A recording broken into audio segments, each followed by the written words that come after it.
On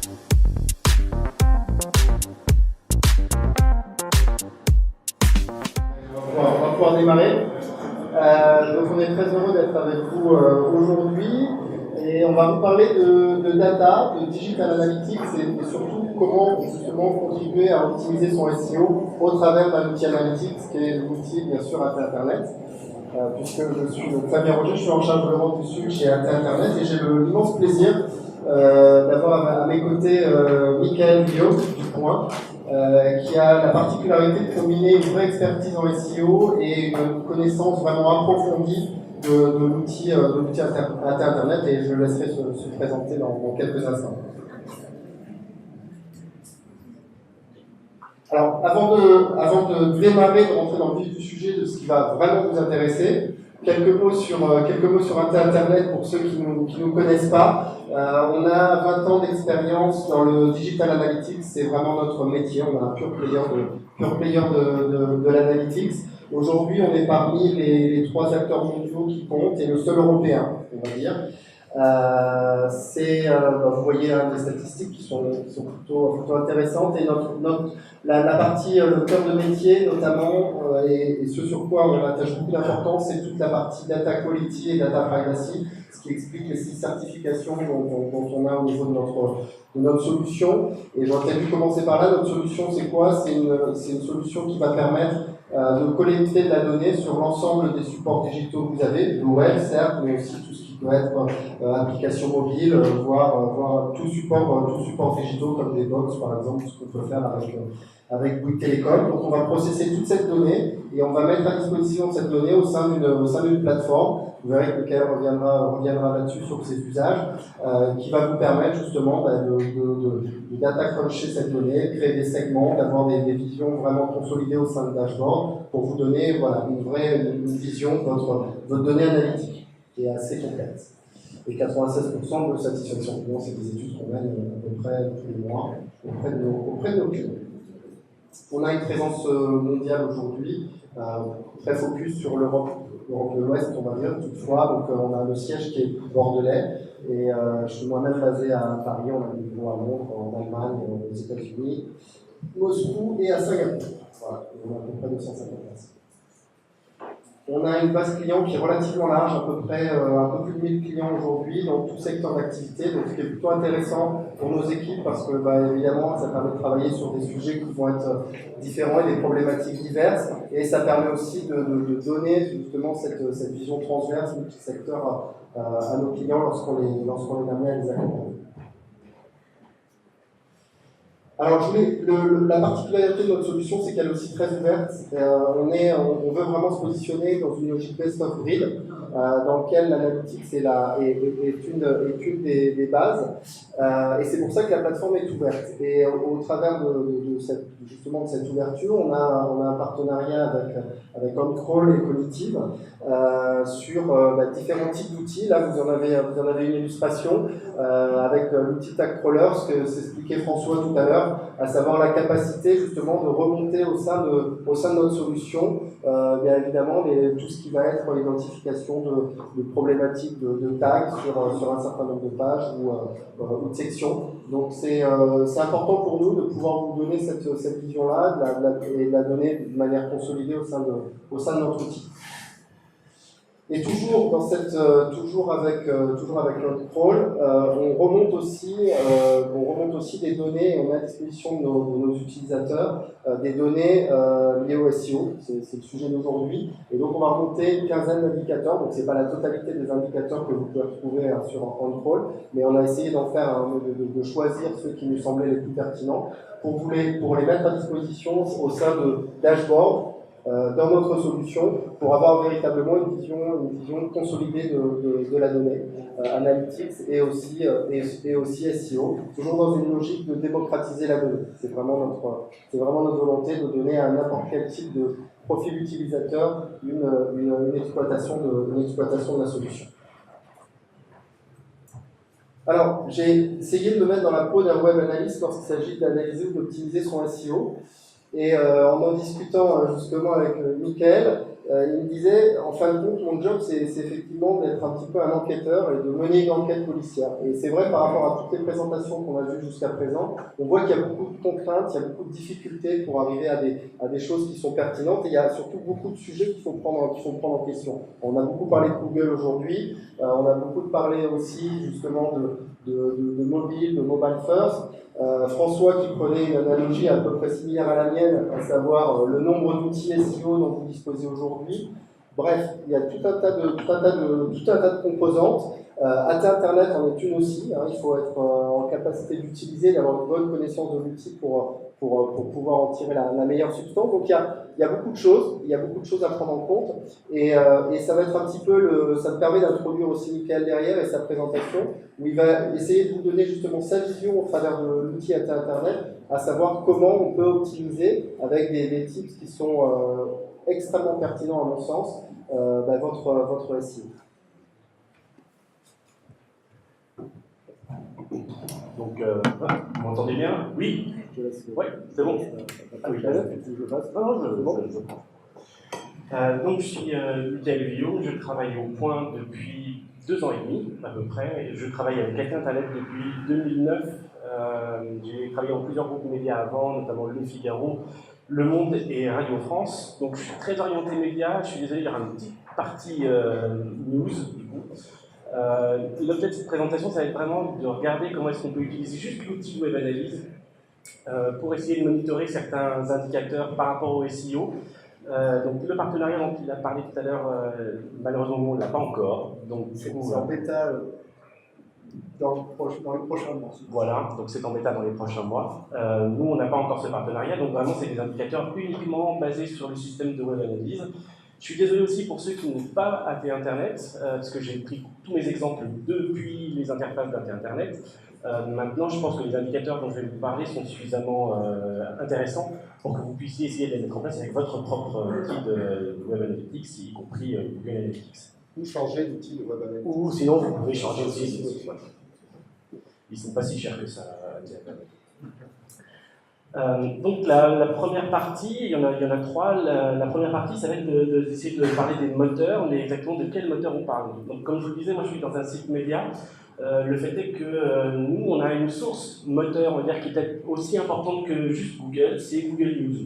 Et donc du coup, la première source, on va dire que moi j'ai essayé de sortir de l'outil Web Analyse, c'était effectivement Google News. Donc du coup, comment est-ce que j'ai fait ça sur AT? On a un petit système qui s'appelle les sources naturelles personnalisées. Et en gros, je lui ai dit que voilà, toutes les visites qui prenaient de news.google.fr ou même de news.google.quelque chose, il me mettait dans une nouvelle source. Donc du coup, maintenant, quand je regarde mes sources de trafic, j'ai des accès directs, j'ai des réseaux sociaux, j'ai tout ça, et j'ai en fait comme vous voyez, 2 barres, une moteur classique, et une vraiment dédiée à Google News. Ça me permet du coup de pouvoir monitorer directement le trafic généré par Google News, et donc du coup de pouvoir voir si ce trafic-là s'effondre par rapport aux autres, et donc du coup de ne pas avoir à fouiller dans la donnée, est-ce que c'est Google News qui se casse la figure, ou est-ce que c'est quelque chose d'autre. La deuxième chose, alors ça c'est donc les paramètres VED et CD. Je ne sais pas si vous en avez déjà entendu parler. Alors j'ai pas de système de sondage, donc du coup je ne sais pas si vous pouvez réagir ou pas. Grosso modo, les paramètres VED et CD, en fait ça j'ai retrouvé un vieil article de Mousse qui en parle, il date de 2014. En gros c'était à l'époque dans les référeurs que nous envoyait Google, quand il voulait bien encore nous envoyer quelque chose. Il passait des paramètres VED et CD qui étaient des choses qui étaient cryptées, enfin plus ou moins cryptées pour le paramètre VED, qui étaient en clair pour le CD, et qui correspondaient à l'objet de Google depuis lequel l'internaute allait cliquer. Donc, est-ce que c'était la box news, est-ce que c'était une image, est-ce que c'était depuis le knowledge graph, voilà, tout ça. Et donc, du coup, ça, je me suis amusé à l'époque où j'étais à Radio France à justement pouvoir récupérer ces infos-là et en faire des jeux graphiques. Je l'ai encore refait là, du coup, pour aujourd'hui, dans un site de test. Et grosso modo, comment ça marche? Alors, dans AT, j'ai. Alors, voilà, déjà, ça c'est comment ça marche. En gros, dans le paramètre VED, on a toute une chaîne de caractères. Alors, ça, c'est une vieille liste qui existait déjà il y a quelques années. Où, donc, si dans le paramètre VED, il y avait QFJ, donc avec la case qui était importante aussi, Donc du coup, ça c'était de l'organic search. Si c'était QQIW, c'était de la newsbox link. Si c'était QPWI, c'était de la newsbox image. Vous pouvez refaire le test aussi, hein. Vous faites un clic droit, copiez le lien, vous le collez dans un éditeur de texte et vous verrez que vous avez aussi le paramètre VOD depuis n'importe quelle page de la site à Google. Donc moi par exemple j'en ai retrouvé d'autres, je ne sais pas si vous avez vu, par exemple il y a des tuiles à la une qui sont arrivées sur desktop, qui sont aussi en fait le même format que les tuiles AOP sur le mobile. Donc ça c'est un paramètre QQUMI, voilà, vous avez du QMG, etc. Et une fois qu'on a fait tout ça, en fait, normalement, c'est des données qu'on pourrait récupérer dans notre système de Web Analytics pour justement pouvoir traquer les provenances Google en fonction du format qui a été montré par Google. Donc dans la Internet, non, je ne suis toujours pas là. Ok, alors, il faut juste faire attention avec ces paramètres-là. C'est qu'il y a énormément de Google change ses paramètres un peu comme il le veut.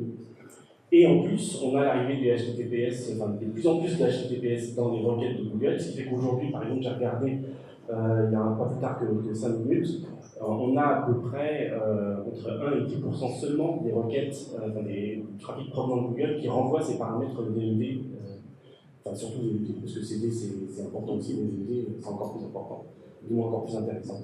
Donc il y a beaucoup d'aléas et il y a un énorme travail de veille et de suivi à faire sur ces paramètres. Donc je vous montre la technique si ça vous intéresse, si vous n'avez pas envie de creuser l'affaire. Le fait est que comme Fabien l'a dit, moi je suis responsable de référencement naturel et Web Analytics, donc j'ai énormément de travail pour moi tout seul. C'est-à-dire s'il y a des étudiants qui cherchent un stage, je cherche un stagiaire. Voilà, pour pouvoir m'aider sur tout ça. Donc voilà, donc, si vous avez envie de vous y mettre, allez-y, mais faites attention parce que ça demande énormément de temps, d'investissement, et en plus le résultat ne sera pas forcément hyper probant derrière. Donc malgré tout, comment est-ce que j'ai fait sur AT pour paramétrer tout ça? Donc j'ai créé 3 indicateurs globaux ou indicateurs de site. Alors, je ne connais pas l'équivalent chez Google Analytics par exemple. Grosso modo, c'est un indicateur qu'on renseigne sur toutes les pages et auquel on donne une valeur et qui permet en fait de faire de l'analyse transverse sur des types de pages, sur des types de données, etc. Là, en gros, c'est ce que j'ai fait. Hein. J'ai créé 3 paramètres. Un pour le format Google tel que moi je voudrais qu'il apparaisse dans l'interface, avec justement la table de correspondance, ce que vous voyez ici, on a un identifiant.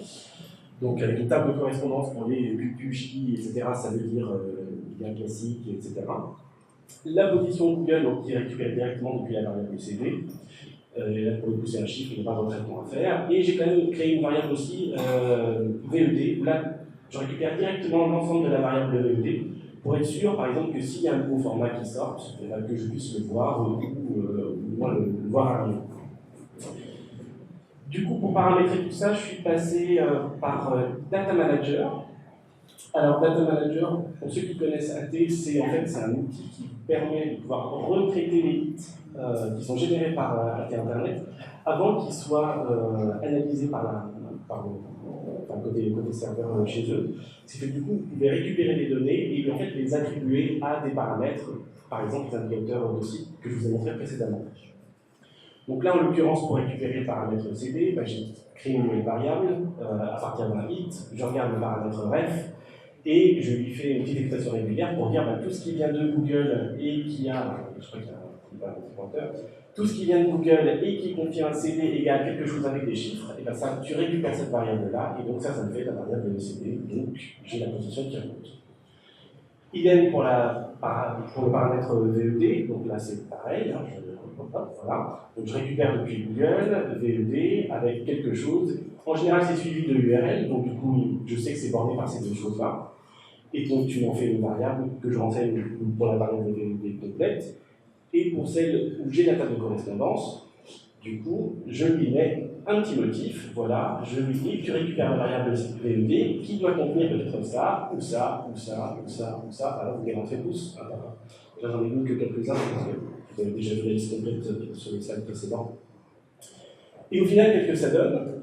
Alors, voilà, ça donne quelque chose comme ça. Donc, on a le format de Google, la position dans Google, éventuellement la variable VED complète qui est remontée, et le chargement de page, donc le trafic généré. Voilà. Donc ça, c'était le deuxième tips. Le troisième, suivre l'audience AIP.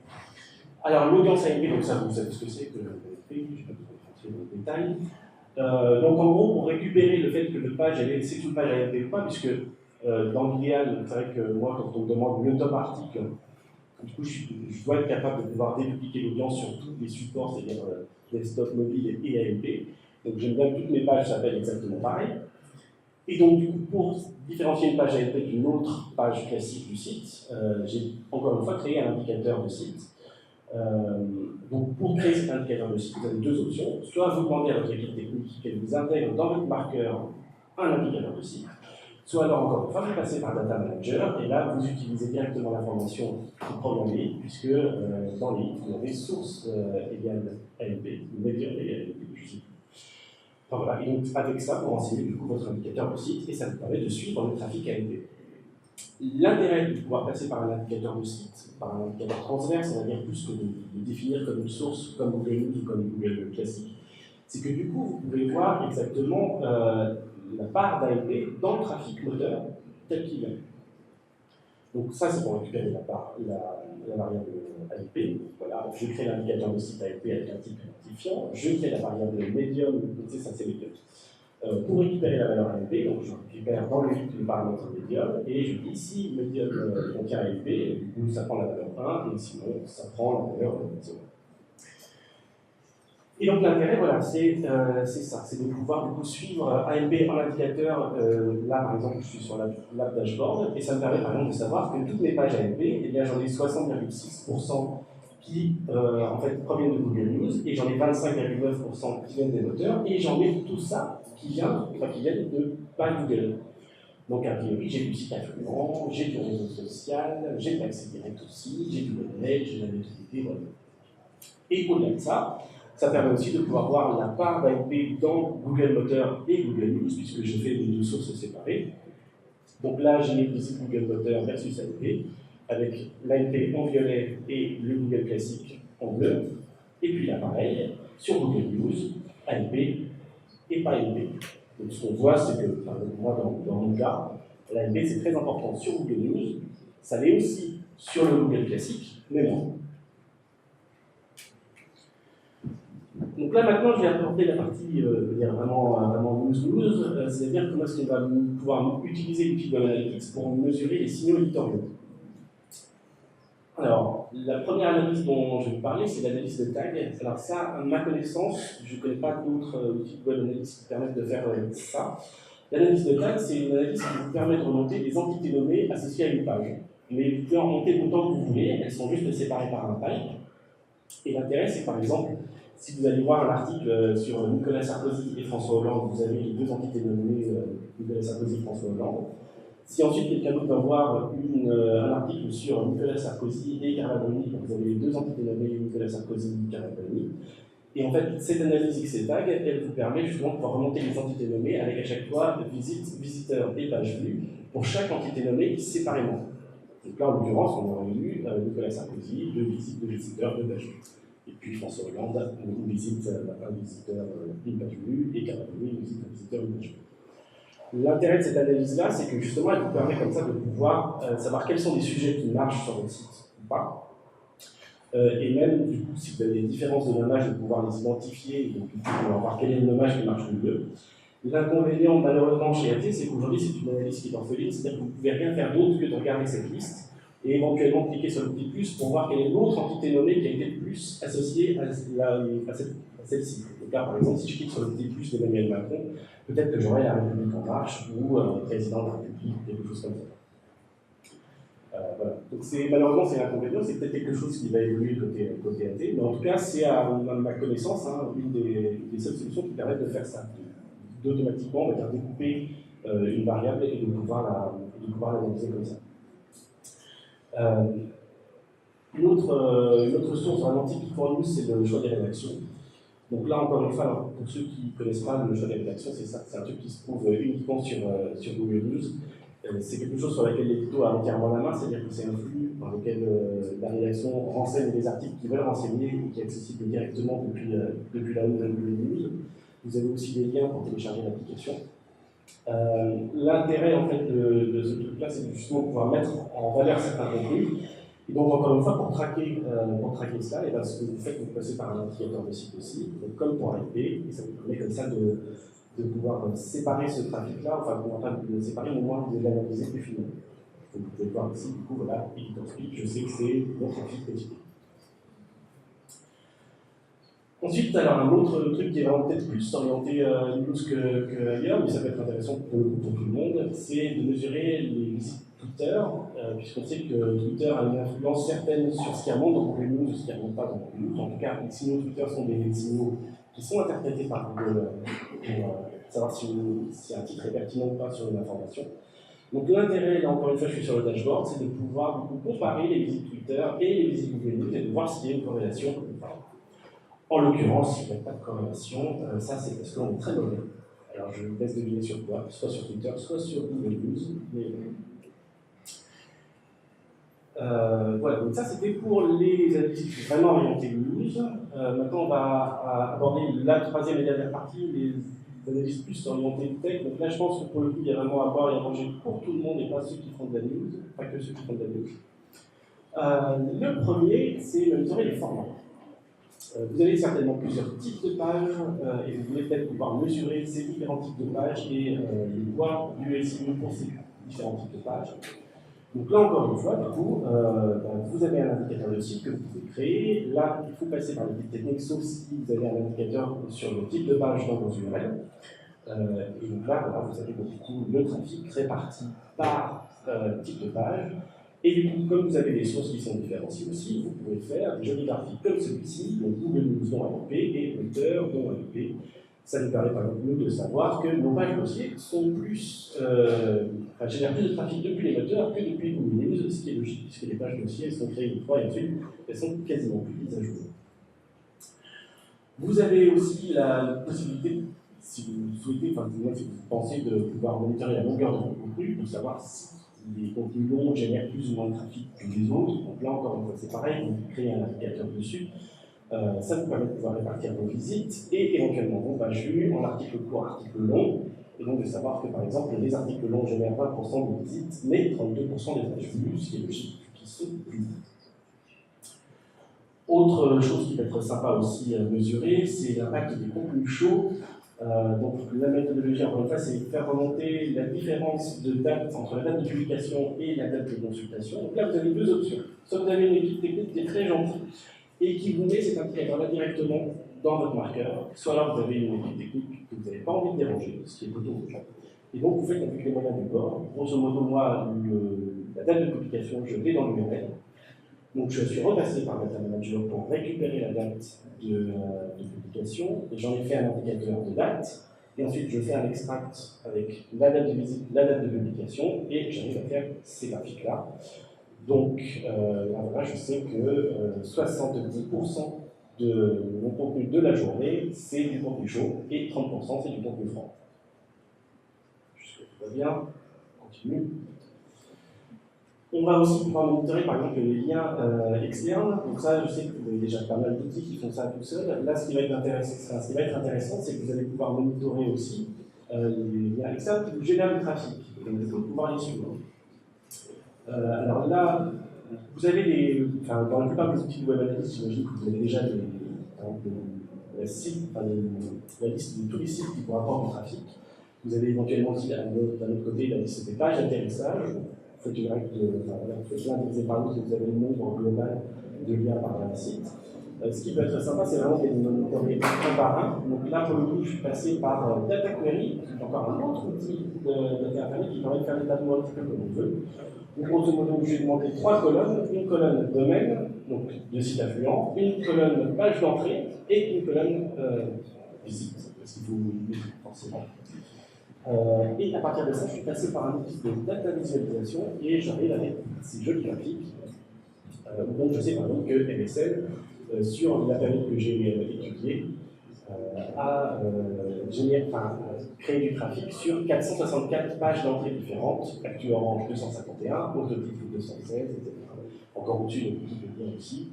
Et du coup, à l'inverse, je peux savoir aussi combien de domaines ont généré du trafic sur ma page d'accueil, sur cet article-là, sur celui-ci, sur celui-ci, sur celui-ci. Voilà. Donc ça c'est plutôt sympa aussi, ça nous permet de pouvoir monitorer vraiment les externes, mais qui nous génèrent du trafic, et pas juste comme ça au global, et plutôt pouvoir faire notre tri. Enfin, je crois que c'est mon dernier point, c'est monitorer la longue traîne. Donc la longue traîne, vous savez, enfin, vous connaissez la règle idéale de 80-20, 20% des pages génèrent 80% du trafic et 80% des pages génèrent 20% du trafic. Donc là, en gros, j'ai essayé, enfin, je me suis dit, est-ce qu'on peut essayer de monitorer ça et voir si ma répartition 80-20 elle est bonne ou pas, et est-ce qu'il faudrait que je l'améliore ou pas. Donc, je suis repassé par un export data query, pardon.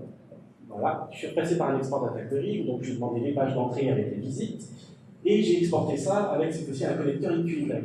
Le connecteur IQY, c'est un truc qui se range directement dans Excel et qui vous permet juste en changeant la date de pouvoir mettre à jour tous vos fichiers, enfin toutes vos données, c'est plutôt sympa. Et donc en faisant ça et en l'important dans mon fichier, j'ai mis aussi en place des petites formules. Donc là, je compte 1 par ligne. Je compte ensuite là le pourcentage cumulé du trafic généré par les pages et aussi de la part des pages. Et au final, j'arrive à ceci, un point d'équilibre à 94,6. Donc en gros, moi, c'est 6% de mes meilleures pages qui génèrent 94% de mon trafic et 94% des pages qui génèrent 6% du trafic. Donc c'est pas terrible, mais on va essayer de s'arrêter. Voilà, je crois que c'était mon dernier slide. Voilà. L'intérêt en fait de toutes les analyses que je vous ai présentées, c'est que à chaque fois c'était vraiment des analyses en silo, c'est-à-dire qu'on a une donnée et on cherche une réponse par rapport à une problématique particulière. L'intérêt ensuite de tout ça, si vous avez des outils de web-analyse qui sont vraiment puissants, c'est de pouvoir segmenter et surtout de pouvoir croiser toutes ces données. Donc savoir que les articles longs qui sont chauds et qui gagnent beaucoup de news, combien de trafic ils ont fait, etc. Donc à partir du moment où vous arrivez à combiner toutes ces données-là, vous pouvez comme ça vous définir vos KPI et du coup pouvoir les suivre encore plus précisément et du coup pouvoir mesurer encore plus précisément l'impact de vos stratégies de cible.